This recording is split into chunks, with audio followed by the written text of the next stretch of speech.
I hope you enjoyed your lunch, but we are very pleased to welcome Robert Isom to speak here at the Wings Club Foundation. Robert, as you know, is president of American Airlines Group and American Airlines.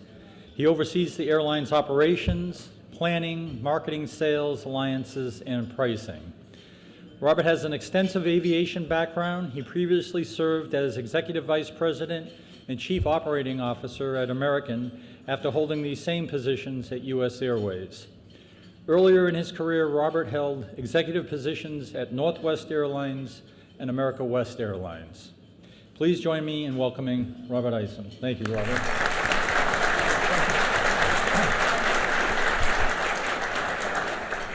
And for today's interview session, we are very pleased to have Scott Merowitz with us. Scott is the executive editorial director with The Points Guy.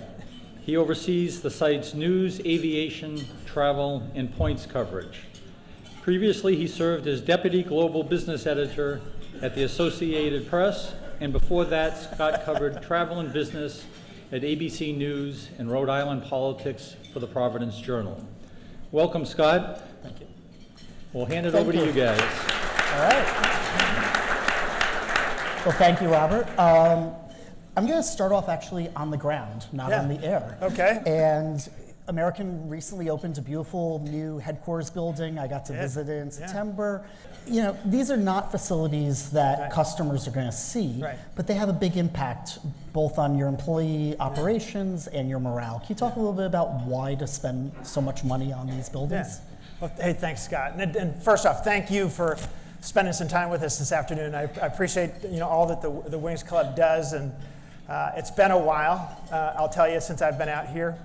I was on the board a number of years ago and love the mission and really appreciate all that you do. So thanks, Wings Club. And as well, it's great to be here in New York as well. You talk about building going on, okay? We've got a lot of projects out here, and many of you I know have had the good fortune of seeing the progress that's going on LaGuardia. And so, I want to thank the port for what's going on. I know it can feel like, hey, it's taking, just ages. But if you only come in every few months and you see the progress that's being made, I'll tell you what, New York can get it done, okay? So thanks, port.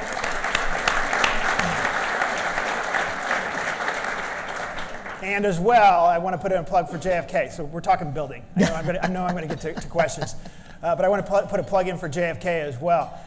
We have a fantastic facility out there, T8, that's been serving Americans' needs for years. But the great news is that we're putting an expansion plan together, and we'll be bringing BA in to have a really nice product for everybody that's flying between Heathrow and New York, and we'll have BA as a partner in T8 as well. So what Scott asked about, obviously, is a lot of construction, a lot of investment going on at American Airlines. We've actually put, I think, almost $31 billion into the airline over the last 5 years, and it's an investment larger than has ever been made in commercial aviation history. Most of that is planes, and I know I've got some other friends here from competing airlines as well that are getting ready to make some investments as well. But we've done that, and it's been fantastic. At the same time, we have also tried to go out and to really take a look at all aspects of the airline and where we've needed to make investments. So many people have been aware of some of the work that we've done on flagship lounges, and we've done all sorts of things with employee workspaces. But one of the things that we decided on, this is now 3-4 years ago, was that the headquarters at American Airlines was something that it didn't facilitate a lot of coordination, a lot of collaboration. And many of you have been out there and maybe recall what the old headquarters looked like. So a decision was made that, hey, instead of isolating the leadership team, all to one side of an expressway that had no interaction with the frontline team, that we would actually make an investment and build something that inspired collaboration, working together, and that put everybody on the same campus. So now we have this new headquarters. And yes, it does serve, I think, about 6,000 people, 5,000 people altogether, that headquarters in a technology building that's new. But at the same time, it's on a campus that has over 12,000 people. So we're getting this right? I don't want to. It's okay. So the campus serves 12,000 people. And on that campus, here's the really cool thing. I can walk, I can take a bike, I can go and see team members that are training in our flight attendant training facility. I can go out and see the simulators that train the vast majority of our pilots. We have a reservation center on site that has been refurbished. As Scott mentioned, the IOC, which facilitated the merger and was a building that's 150,000 square feet on 2 levels that can withstand whatever tornado that even comes through, even the one that recently came through some of our neighborhoods. We have that on site. We have a maintenance engineering building on site. And so the idea that we can all be there centrally located is fantastic. We will also be putting in place a hospitality complex that will allow, I think, approximately 600 people per night be able to be resident on campus as well. And we have over 80,000 training events for people every year on campus. So for us, it's a big deal. You go out and you see it. I'll tell you this, it's a nice investment, but it's all open offices. The density in which you work, I was telling some people earlier that I started my career in a cube, and I'm going to end my career in a cube, okay? Yeah, somehow, right? So, and it's done in the spirit of making sure that there's accessibility for everybody. So we look at that investment as one that is going to carry the company for the next 30, 40 years. And you know what? If you're going to build something that needs to last 30 or 40 years, you want to do it right. And I feel fantastic about it. Welcome everybody that, and I know we've got a lot of partners here this afternoon. I welcome everybody to come out, and all you have to do is walk through the front doors, and you can wave at me. Okay? So anyway, thanks. I actually, when I was visiting, I saw you at your desk, standing up in the middle, and you're the first person you see when you look up. Was I goofing off, or was it working? You were working. Good. All right. So one of the things, 2019 has not been the best year in the air for American. Yeah. You had some issues with the MAX, you had some issues with the mechanics, right. And Wall Street has been a little bit more critical than they normally are. Oh, do you think? Just a little. Just a little. Right. What do you think American's leadership has actually learned from this year, and how do you plan in 2020 to really move the airline forward?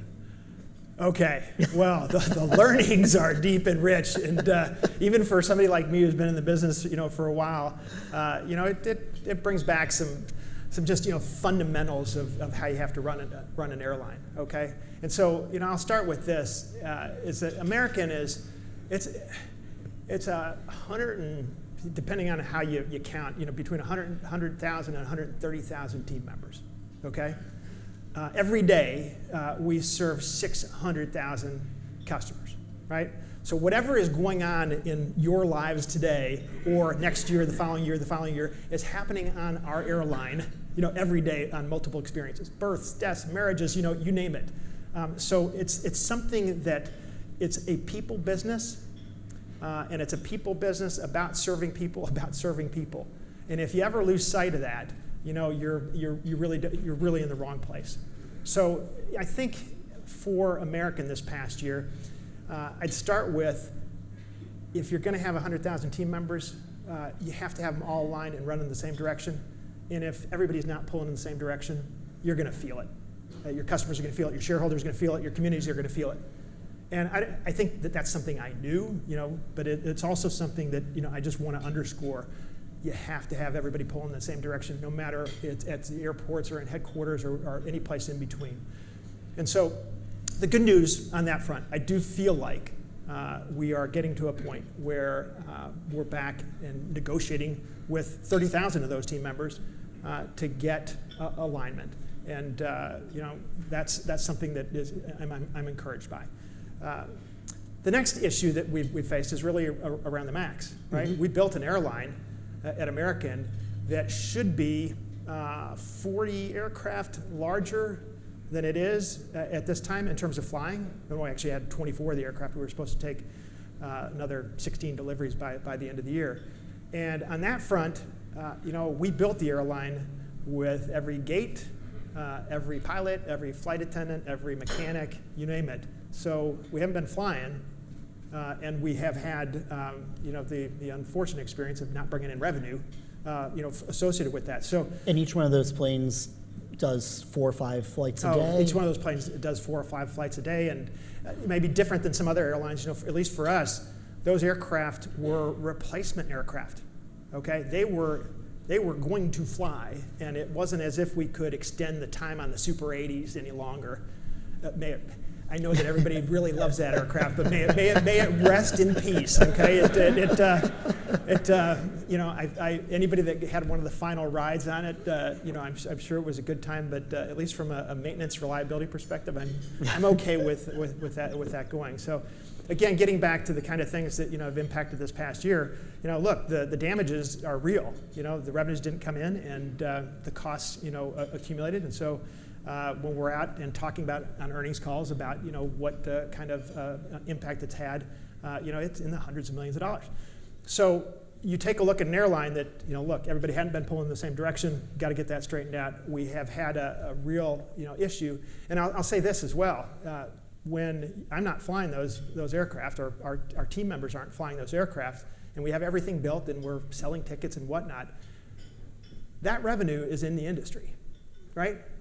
The revenue is in the industry, and it's not coming to me, right? One of the biggest windfalls, of this whole, MAX issue has been that, other carriers, have been able to benefit from, the lack of that capacity being in the industry. So, anyway, it's been, doubly, triply bad. For American, though, here's the deal. That investment of $31 billion, that's real, okay? And it's not just a limited portion of that is in facilities. We have 500 new aircraft, okay, and those are also assets that will last for 20 years plus. We've gone through that investment cycle. At the same time, we have put together, I think, a network that is can compete with anybody, and we're ready to fly. So as we take a look to the future, key first off is operational excellence. Right? We have to get back, everybody pulling in the same direction and producing a reliable product. There is no, concern about that in terms of prioritization, but we have to deliver on it. Second thing is profitable growth. We have to get those aircraft back, at the right time when they're safe, and we have opportunities that, and we have the resources to be able to do that. When we do that, it will really put us on a path to actually start producing a lot of free cash flow. And so for American Airlines, it's been a tough year, but I am really optimistic about the future because of everything that we've set up. I wish that was happening in 2019, but it's going to happen in 2020. So you talked about connectivity. Yeah. I've actually done 48 flights this year, and only two were connected. Yeah. Everything for me as a New Yorker has been nonstop. Yeah. But most people, DFW is such a big hub. Right. Charlotte's important to you, and you're looking to ramp up both of those. Right. There's a DFW 900 project, going in there 900 plus flights a day. Charlotte, you're now ramping up. Great for investors, great for passengers, until you hit irregular operations. Right. So thinking about from the consumer standpoint, how do you get through those really horrible thunderstorms or snow in Charlotte? Yeah, no, it happens, no doubt. And we was talking to some folks earlier. There's Arctic, chill that came through Chicago that really complicated operations. So the airline business, it's going to have thunderstorms. It's going to have weather conditions, and I know I've got some of my top pilots here, and as hard as we'd like to say that, hey, you can fly through, the fact of the matter is safety is first, plain and simple, and that's how we operate. But I tell you this, though, that as we get bigger, so DFW grew by 100 flights this past year, so went from 800 flights to 900 flights, second largest single carrier hub in the country right now. And Charlotte's due to be well, it already is, but it will grow to over 700 flights, and it will be the third largest single carrier operation in the country. So there's good things that come with that because you get to pool resources, and so there's benefit to size. Pilot reserves and flight attendant reserves and spare aircraft and maintenance resources. All those things are beneficial. But as Scott says, when something comes through, it's such a big chunk of the operation now that it can really create havoc. And so the kind of things that we take a look at are everything from the aircraft side, the cruise side, the people side at the airport, and then also our customers. And so the way I take a look at that is the better that we can get at planning first to insulate the operations. So, what do I mean by that? It's that, the rotations of the aircraft, the more that they can just be tied to a single hub as opposed to a theoretical optimal schedule, that goes all throughout the country, the more you have the opportunity to contain disruption. We spend a lot of time in terms of making sure that if disruptions happen, that we really understand how diversions ought to work. And so this past year, we've had a new diversion plan and a hardening of all the stations that may be subject, to accept diversions. And just, I know we got a lot of aviation people here, but when you have a hub that's in basically the center of the country, right? You've launched flights, hours ago that are going to be coming into an operation that may have weather that has just popped up. So you, like it or not, you have to be able to accommodate diversions. And so hardening yourself on that front. So a lot of planning in terms of trying to identify early weather, making sure that you're set in terms of being able to handle any type of irregular operation, making sure you've got a schedule that's hardened. But then, I get to communication. And so whether it's to our team members, to our passengers, you name it, the quicker that you can get information out to stop a problem from happening, we're on it. And so, from a mobile device perspective, we have so many new ways to get in touch with customers.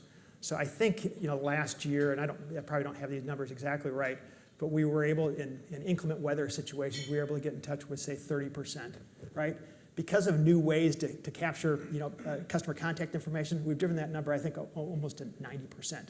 So you can actually get in front of people to say, hey, maybe stay at that downline station, or here's what you're going to encounter when you get to the hub. The other kind of things that, from a technology perspective, that we're able to do is really give customers utility, that if their schedule is disrupted, that they can change things on the fly dynamically and give them choice to say, hey, maybe I want to go to a different destination or take a later flight or you name it. So dynamic rebooking basically is something that gives our customers those opportunities. We've made big time investments in that as well. Auto reaccommodation as well. I wanted to mention, which is just ensuring that if there are any issues in advance, that we're getting information out. So our team members as well are now better connected through communications hubs, basically, that allow them to communicate with each other real time. And so for us, it's all about diagnostics. It's all about getting in front of it. It's about communication. And then ultimately, when things do go awry, and they will, it's making sure that we can put the pieces back together quickly. And that is an exercise that requires a lot of science from both a crew and an aircraft perspective. And so on that front, whether it's tools like Crew Watch that help repair and then communicate quickly to crew members, so that maybe if they were going to be, maybe if they were going to be on a routing that put them in danger of not getting their rest, that night, that if we can catch them early enough, we can get them back on their way, get them to a hotel, and it's really helpful. So anyway, I could go on for hours on this, but it's something we have to be great at in terms of putting things back together again. Great. And a lot of it is based with mobile app improvements and just technology empowering passengers. Yeah. But it's exciting, and the reason I'm passionate about this is because we have to be great at it. The hubs and the size of the hubs, they create great utility. They allow us to fly to really cool places. But if you can't do it reliably, it's all for naught. So I want to fast forward to the future in a second, hear your thoughts on some really cool things. But first, just need to ask on one more thing on the MAX. When it comes back into service, how do you get passengers back on the plane? And how do you get your crew feeling comfortable flying the plane? Well, first order of business is this: the FAA has to come in and basically give their seal of approval. I am incredibly impressed by the FAA team. Administrator Dixon is doing a wonderful job. He has made it clear to all of us that safety has no timeline. And I'm encouraged by the work that's going on right now, because it does seem like there are more definite hurdles that have to be met. And so, in our schedule right now, we have the aircraft coming back in March 5th. Yep. But before that time, and after the FAA has given their sign of approval, and after our pilots have said, yes, we're ready to go, we intend to fly that aircraft so that our team is comfortable. So our pilots, our flight attendants, some of our partners, media, you name it, all of us as executives, we intend to fly that aircraft, before it goes into commercial service, that we are confident that all the bugs have been worked out. Obviously, that'll give some sense of confidence. But in terms of our customers and those aircraft going back into the schedule, we're doing it in a gradual approach. So for us, March 5th, we have 5 aircraft built into the schedule. The next week, we add some more aircraft. The following week, we add some more aircraft. And then we eventually get up to our full complement and then hopefully start taking deliveries. So it will be isolated. And even commercial customers, they will get the opportunity to have said, hey, it's got a track record and it's building. But I'll say this. The best way for us is, number one, the FAA's seal of approval is essential. But then our pilots, our flight attendants, getting out there and saying, hey, this is an aircraft that we really want to fly on, that will, I think, move a lot of people in terms of opinion. And you think that March timeline will hold at this point? It's in our schedule, it's in our plan. But Scott, as you know, I have been out here saying, on multiple occasions, that that's a really firm deadline. But for us, we've built it so that there's flexibility. But again, whether it's the FAA or Boeing, the feeling I'm getting is that there's confidence in terms of the hurdles that need to be met, and then ultimately satisfying all demands to get it back up into flying. So I'm going to ask you to kind of take out the crystal ball and look way in the future. I'm going to lump together a few trends that we're seeing. Sure. Some folks are trying to do supersonic flight again. Small scale, pie in the sky. Yes. We've got Qantas right now actually doing its second Project Sunrise flight, nonstop London to Sydney, 20 plus hours in the air. And as we keep getting more and more technology going forward, there always are those talks about, could we have a single pilot in the cockpit? So put all that together for a second, and where do you see us going on any of those becoming reality? Okay. The pilot question, I don't know why on earth you would ask me a question like that, because having some of my pilots, here today. Mostly put you on the spot and see you answer that. Right, exactly. But I'll start there. And I know that we have some of our engine and airframe manufacturers here today. The story on that is just, first off, there isn't a plane built that doesn't have a right seat and a left seat. And so, asking to speculate on that, I think, is beyond, my career. And so, on that front, I am encouraged that, hey, technology is going to help. It's going to make flight, safer and safer, and hopefully more, and certainly more reliable. But on that front, I think that there's, a lot of time before that question is something that is really in front of us. The other, on supersonic flight, look, if that comes to pass, American today is the largest carrier in the world. I can tell you we're going to be competitive. But in terms of what and when and whether or not we're out there, pushing that, it's also something I would say, whatever we're doing, it has to be with a mind to sustainability. Mm-hmm. And on that front, American is doing whatever it can to invest in those things that conserve the most amount of fuel, and whether that's upgauging our current aircraft or investing in new engines that reduce fuel burn by 15 to 20%. Every new generation of engines, all of that kind of stuff is really helpful. So as I take a look at the kind of things that we get excited about at American is developments like the XLR, mm-hmm. right? And I know it's off of the current base 320 family aircraft, but that aircraft in the range that it will offer is going to allow us to do some really cool things off the East Coast and in other parts of our network that we've been really interested in. And so I see us taking advantage of more near-term enhancements as opposed to the huge stair step going supersonic. Want to hint at any of those new routes? Oh, well, you know what? I'll hint at new routes, but you know what? I can just show you all the stuff that we've announced. I mean, that's even better. So, American getting back into Tel Aviv and flying that out of DFW is fantastic. We're going to be flying to Morocco, and Americans getting into Poland. So, all of our hubs have some really cool, interesting things. The relationship with Qantas is allowing us to fly to Christchurch.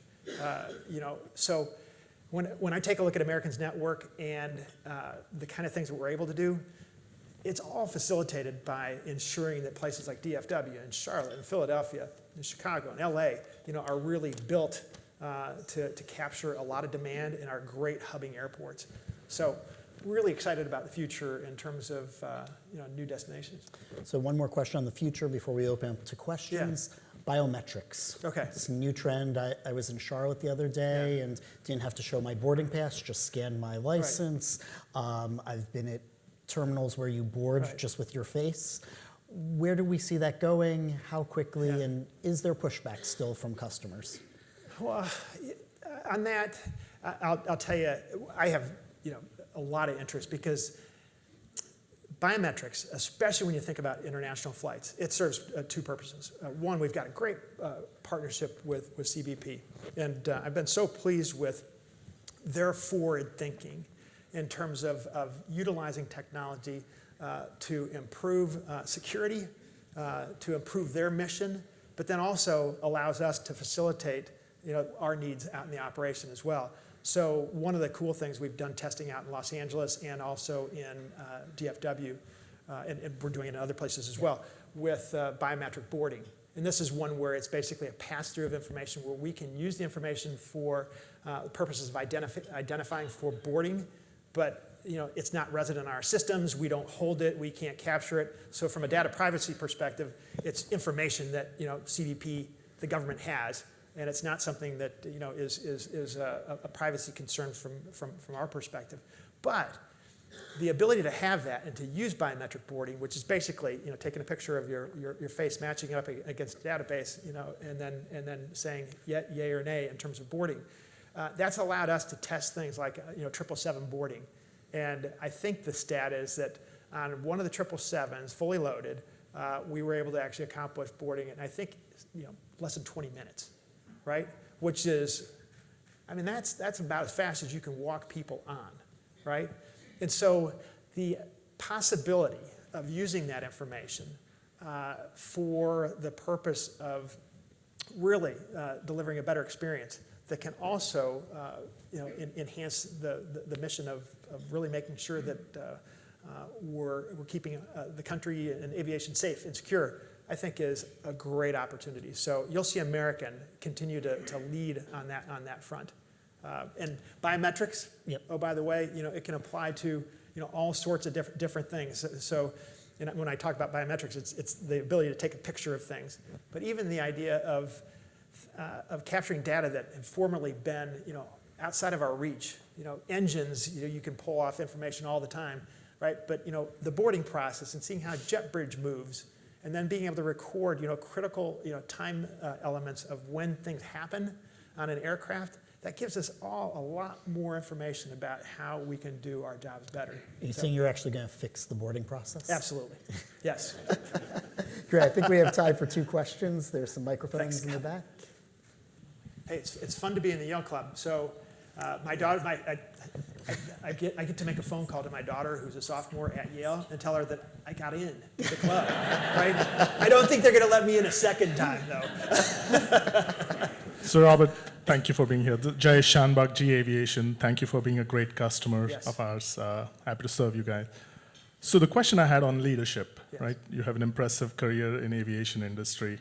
So what are some of your leadership philosophies or lessons learned that you would like to, I know there are young students in here, so any advice for us? Yeah, so just a couple. And so I have, like it or not, I have some of my most senior execs and cohorts and people that I've relied on for a long time, so they'll be able to call BS on anything that I say, okay?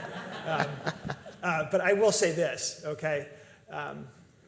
You know, to anybody that's young and kind of grown up and wants to do this business, go look for the really hard things to do. You know, there's all sorts of things you can do, you know, in life. But you know, I'll tell you what, you know, for a company, especially a company like American, we really appreciate people that are taking on the challenges. And so, you know, it's always easy to kind of do the, you know, the most convenient or what looks like the fun stuff. But you know, the real parts of the airline that, you know, you'll learn from are those things that are the most difficult, and that's where we need, you know, people to really dive in. And those are also the places that are apt for application of technology and you know process change and whatnot. So that's one. And then the other piece is, again, you know, pointing to some of my colleagues, and Loretta is here. I see, you know, from LaGuardia. Just go out and work with really great people. You know, never be afraid of having incredible people around you. That will make you better. That'll make your team better. And you know, fortunately at American, I'm really proud of the team that we have. Greg Lee from Goldman Sachs. Can you talk a little bit about how you and leadership are thinking about ESG? ESG has been a big impact in Europe. IAG, your esteemed partner in the alliance, put out a big statement around what they were going to do in terms of carbon footprint. How are you thinking about it? What's American's position? Well, look, from a sustainability perspective, it's here, it's now. All of us in this business, we have to know about, you know, our product, right? It consumes fossil fuels, and for us, we have to be exceptional stewards of you know, that resource. And so for us, it starts with making sure that we are conservation-minded to the nth degree. American was, you know, fortunate to spend $31 billion in terms of new assets. That's 500 plus new planes. And as I said before, you know, every generation of engine technology is producing fuel burn benefits, you know, 15, 20%. That has to continue. But the biggest single way that we can all do something right now is to go out and get, you know, planes that are as fuel efficient as possible. And oh, by the way, it also benefits those planes, at least on a per capita basis, you know, that they're upsized.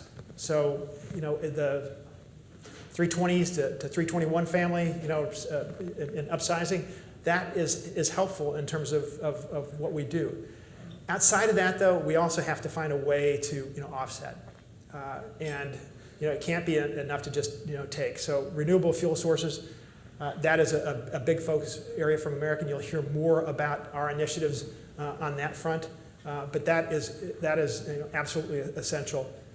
Finding a way for carbon offsets is another way. We've done some work with our partners BA and Qantas as well. You'll be hearing more from us about ways that we can offer our company, our customers, ways to offset, you know, the consumption of fuel.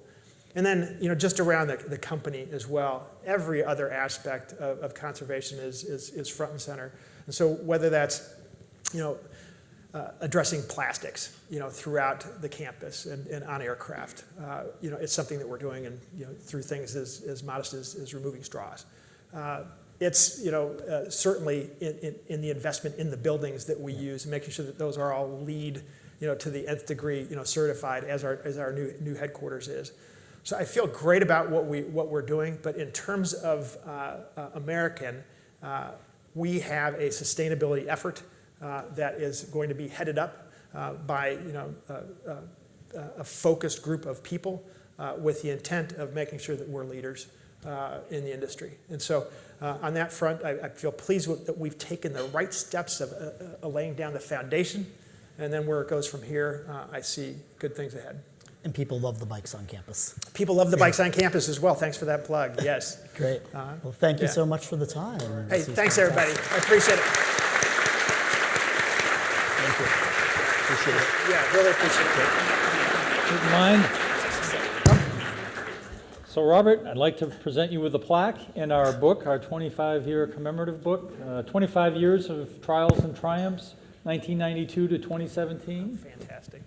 Thanks, David. And in grateful appreciation to your presentation at the Aviation Leaders Series of the Wings Club Foundation, New York, November 2019. Thanks so much. Thanks again. Yeah. Thank you.